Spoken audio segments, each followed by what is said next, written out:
رانا صاحب، سب سے پہلے تو یہ بتائیں کہ جو وزیر اعظم صاحب کے آج لب و لہجے میں ہمیں کچھ تبدیلی نظر آ رہی ہے، کیا وہ غیر مطمئن نظر آتے ہیں اپنی کیبنٹ کی پرفارمنس سے؟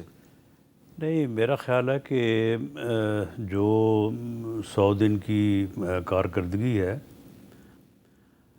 آج کی ان کی گفتگو جو ہے وہ اس حوالے سے نہیں، بلکہ بجٹ میں جو چیزیں جو ٹارگٹس مقرر ہوئے ہیں اور ان کے حصول کے لیے جو ہے وہ جو فرض شناسی کی اور یعنی ایک معاملہ فہمی کے ساتھ آگے بڑھنے کی ضرورت ہے، تو اس کے اوپر ان کا فوکس تھا کہ اس میں کوئی اب گنجائش نہیں ہے کہ کوئی اس میں غلطی کی جائے یا اس میں کوئی تساہل کوتاہی کی جائے۔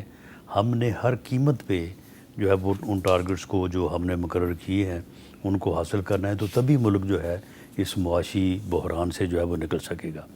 اچھا، اس حوالے سے پھر ان کا یہ تھا کہ اگر اس میں کسی نے کوئی کوتاہی یا سستی کی اور اپنے ٹارگٹس کو اچیو نہ کر سکا تو اس کے اوپر جو ہے وہ بالکل وہ کسی قسم کی جو ہے نا وہ رو رعایت نہیں کریں گے۔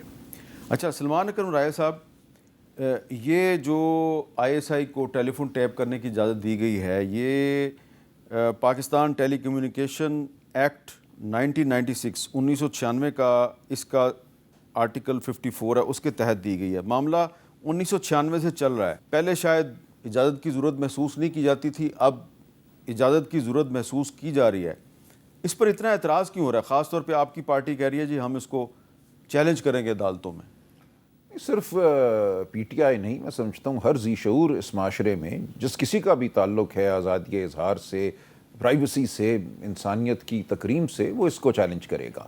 دیکھیں، یہ کہہ دینا کہ آئی ایس آئی کے کسی بھی افسر کو یہ طاقت تفویض کی جا سکتی ہے کہ وہ بیٹھے اور وہ آپ کی میری گفتگو سنیں، نہ کسی قانون کی ضرورت، میجسٹریٹ کی ضرورت، نہ کوئی وجہ بتانے کی ضرورت، وہ خود ہی اپنے تئیں یہ اخذ کرے گا کہ آپ کی میری گفتگو جو ہے وہ قومی سلامتی کے حوالے سے حساس ہے، اس لیے میری گفتگو کو سننا ہے۔ ہم جانتے ہیں کس کی گفتگو کو پہلے یہ سنتے رہے ہیں، یہ 80-85 سالہ خواتین کی گفتگو کو سنتے رہے ہیں۔ کوئی کسی کی مدر ان لا تھیں، کوئی کسی کی اہلیہ تھیں، تو ان کو لگا۔ اسی مقدمے میں اسلام آباد ہائی کورٹ نے ایک فیصلہ دیا، ایک حکم دیا کہ جو سسٹم اس وقت نصب ہوا ہوا ہے تمام ٹیلی کام کمپنیز کے سسٹم میں، جس کے ذریعے جو کالز ہیں، آپ کی میری گفتگو جو ہے وہ ڈائیورٹ کی جا سکتی ہے ان کی ایما پہ اداروں کی جانب، اور ادارے جو ہیں اس گفتگو کو سن سکتے ہیں۔ بابر ستار صاحب نے، جسٹس بابر ستار صاحب نے ایک حکم دیا کہ اس عمل کو فی الفور روکا جائے، یہ جو سسٹم نصب کیا گیا ہے اس کو ڈسیبل کیا جائے، یعنی کہ اس کو غیر فعال کیا جائے۔ اس کے جواب میں یہ نوٹیفیکیشن آیا ہے۔ اصل اس کا سیاق و سباق یہ ہے تاکہ عدالت میں جب یہ مقدمہ اگلے چند روز میں پھر آئے گا تو عدالت کو یہ دکھایا جائے کہ جی اب تو ایک ہمارے پاس قانونی جواز ہے، ہم یہ سن سکتے ہیں۔ میری نظر میں کوئی قانونی جواز نہیں ہے۔ 1996 کا قانون میں بہت اچھی طرح جانتا ہوں، اس قانون میں ایسی کوئی طاقت نہیں ہے۔ اس قسم کی طاقت بعد میں جو ایک fair trial act, defence of Pakistan act آیا تھا، اس میں ہے 2013 جی، اور اس میں بھی میجسٹریٹ کے توسط سے ہے۔ ایسا نہیں ہو سکتا کہ خود ہی کوئی ادارہ فیصلہ کر لے اور خود ہی اپنے کسی افسر کو کہے کہ جاؤ یہ کام کرو۔ یہ پورے آئین کی میں سمجھتا ہوں نفی ہے۔ آئین میں جو کوئی بھی حق حاصل ہے ہمیں بطور انسان، اس کی یہ نفی ہے۔ تو یہ ظاہر ہے معاملہ عدالتوں میں جائے گا۔ یہ نوٹیفیکیشن میری نظر میں کالعدم بھی قرار دیا جائے گا، لیکن اس کا مقصد صرف یہ ہے کہ طاقت کا اظہار کیا جائے، عدالتوں کو بتایا جائے کہ تمہارے احکامات جو ہیں وہ ایک ہماری نوٹیفیکیشن کی مار ہیں۔ ہم نے نوٹیفیکیشن جاری کر دیا، اب اس کو بھگتو، اس کو چیلنج کرو۔ 2-4-6 مہینے شاید اس میں لگ جائیں، اس دوران یہ چلتے رہیں گے، اس دوران اور قانون سازی ہو جائے گی۔ اس وقت جو پارلیمان ہے وہ تو بیٹھی ہی صرف اس لیے ہے کہ طاقت اور جبر کا جو ایک نظام ہے اس کو ایک قانونی ڈھانچہ دیا جائے۔ یہ کوئی قانونی ڈھانچہ نہیں ہے، لیکن بہرحال قانون سازی کرے گی اور ہو جائے گا، اس کو ہم پھر چیلنج کریں گے۔ تو اس کو ایک کھیل بنا دیا گیا ہے کہ جو جبر کی جو خواہش ہے، جو طاقتور کی خواہش ہے، اس کو ایک قانونی جامہ پہنانے کے لیے پارلیمان جو ہے بیٹھی ہوئی ہے، اور بظاہر پارلیمان کا اس وقت کوئی مقصد نظر نہیں آتا۔ اچھا رانا ثناءاللہ صاحب، جو پاکستان ٹیلی کمیونیکیشن ایکٹ 1996 ہے، اس کی جو کلاس 54 ہے وہ نیشنل سیکیورٹی کے حوالے سے ہے، تو یہ نیشنل سیکیورٹی کی وجہ سے یہ ٹیلی فون ٹیپ کرنے کی اجازت دی گئی ہے، یا جیسا کہ سلمان اکرم رائے صاحب کہہ رہے ہیں کہ ایک جج صاحب کو ایک میسج دینے کے لیے یہ کام کیا گیا؟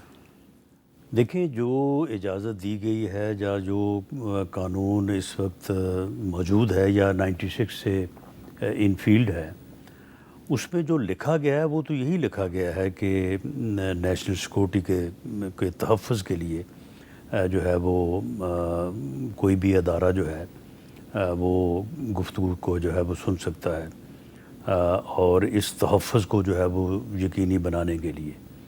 ویسے تو خیر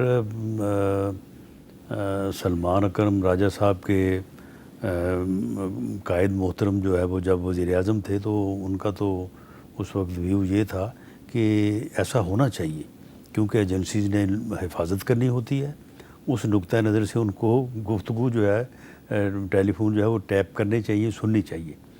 دیکھیں، معاملہ یہ ہے، لیکن اگر انہوں نے غلط بات کی تھی تو شہباز شریف صاحب کو بھی وہ غلط کام کرنا نہیں، دیکھیں معاملہ یہ ہے نا کہ ایک وقت میں ایک بات کروں اور دوسرے وقت میں جو ہے وہ میں کہوں کہ جی اس وقت بھی میں ٹھیک بات کر رہا تھا، آج بھی میں ٹھیک بات کر رہا ہوں۔ اگر اس وقت یہ بات درست تھی تو آج پھر مجھے تو یہ حق ہے، لیکن اسے تو حق نہیں ہے کہ جو آج اس دن کہہ رہا تھا کہ یہ ٹھیک ہے اور آج وہ کہے کہ غلط ہے۔ میں اس بارے میں میری ذاتی رائے یہ ہے کہ بجائے اس کے کہ یہ چیزیں جو ہیں بلا اجازت اور بغیر کسی قانون کے، بغیر ان بلیک اینڈ وائٹ لائے یہ کام ہوتے رہے ہیں جو کہ ہوتے رہے ہیں، اور اس کے بعد پھر پتہ ہی کوئی نہیں چلتا کہ جی یہ کس نے ٹیپ کیا، یہ کہاں سے جو ہے آڈیو ویڈیو جو ہے وہ لیک ہو رہی ہے۔ اگر کوئی کرے اور اس کے بعد وہ ذمہ داری لے کہ جی میں نے اس کو جو ہے وہ ٹیپ کیا ہے، میں نے یہ ویڈیو بنائی ہے یا آڈیو بنائی ہے، اور اس کو بنانے کا میرا نیشنل سیکورٹی کا یہ مقصد تھا، اس کے بعد وہ عدالت جو ہے وہ دیکھی کہ اگر وہ مقصد درست تھا تو ٹھیک ہے، ورنہ پھر وہ سزاوار ہوگا وہ آدمی۔ اب بجائے اس کے کہ خفیہ طور پہ اور خاموشی سے بغیر اجازت کے، بغیر لیگل کور کے سب کچھ ہی ہوتا رہے، اس سے بہتر ہے کہ لیگل کور میں ہو اور اس کے بعد جو کرے وہ اس کی ذمہ داری قبول کریں۔ جی سلمان صاحب، یہ آرگومنٹ مناسب نہیں ہے کہ اگر آئی ایس آئی کو اختیار دیا گیا تو وہ اکاؤنٹیبل بھی ہے، پہلے اکاؤنٹیبل نہیں تھی؟ نہیں، ایسا نہیں ہے۔ دیکھیں، وہ جو کر رہے تھے وہ تو کرتے رہیں گے، یہ تو صرف ایک آپ نے ان کو ایک وہ دے دیا ہے، ایک چھوٹا سا ایک جواز کہ جی ہم اس کے تحت کر رہے تھے۔ وہ اس کے تحت صرف نہیں کرتے یہ کام، نہ اس نوٹیفیکیشن کی ضرورت تھی، نہ اس کی جو اگر کوئی قیود ہیں تو وہ اس میں رہیں گے۔ وہ تو کریں گے اس مقصد کے لیے کہ آپ کو اور مجھے کل کو ڈرا سکیں کہ میرے پاس تمہاری وہ ریکارڈنگ موجود ہے، اگر تم نے یہ بات نہ مانی تو میں یہ ان نون ذرائع سے اس کو سوشل میڈیا پہ ریلیز کر دوں گا۔ جب سوشل میڈیا پہ یہ چیزیں ریلیز ہوتی ہیں تو کیا کوئی کہتا ہے کہ کس نے یہ ریکارڈ کی تھی اور یہ ریلیز ہوئی ہیں؟ وہ عمل تو جاری رہے گا۔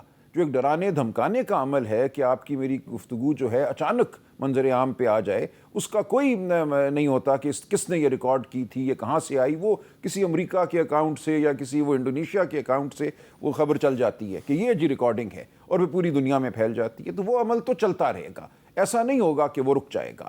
اس میں صرف آپ نے عدالت کو یہ جواب دیا ہے کہ جو آپ کا حکم تھا اس پر اس لیے عمل نہیں ہوگا۔ عدالت کو جواب دیا ہے، بالکل، یہ عدالت کے فیصلے کی خلاف ورزی نہیں ہے۔ یہ خلاف ورزی ہے، یہ روح میں خلاف ورزی ہے۔ صرف یہ کہنا کہ یہ چونکہ آ گیا ہے اس لیے ہم آج آپ کے حکم پہ عمل درآمد نہیں کریں گے جب تک آپ اس کو دیکھ کر کالعدم قرار نہیں دیتے۔ 2-4 مہینے مل گئے، اس دوران اور قانون سازی ہو جائے گی۔ جیسا میں نے عرض کیا کہ پارلیمان تو اس وقت کام ہی یہ کر رہی ہے کہ جو ان کی خواہش ہے اس کو قانون میں تبدیل کر دو۔